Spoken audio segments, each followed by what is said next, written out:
Welcome to our channel. Today we how to authorize AWS Route 53 with IAM permissions, detailed guide step by step clearly.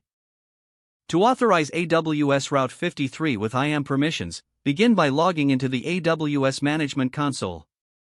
Navigate to the IAM service from the AWS Services menu. In the IAM dashboard, select the Policies option on the left sidebar. Click on the Create Policy button to start the policy creation process. Choose the JSON tab to enter your custom policy. Paste the following JSON template for Route 53 permissions. Adjust the resource section to specify the appropriate resources for your use case. Click on the Review Policy button after entering your JSON. Provide a meaningful name and description for your policy. Click the Create Policy button to save your new policy. Next, go back to the IAM dashboard and choose Users from the sidebar. Select the user you want to grant Route 53 permissions to.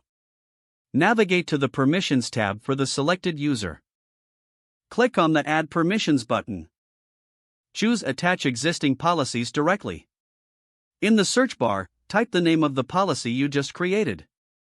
Select the policy from the list. Click the Next, Review button to proceed.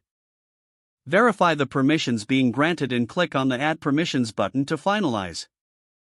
To confirm the policy is applied, return to the Permissions tab of the user.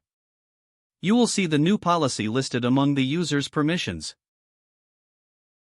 Now that IAM is configured, move on to the Route 53 service in the AWS console.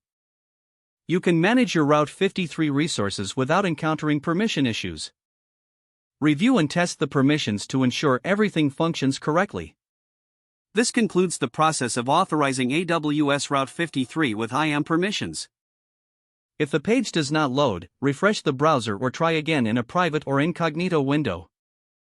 Make sure you are using the correct email address, then retype it carefully to avoid small typos. If your password is not accepted, use the reset option and create a new strong password you can remember.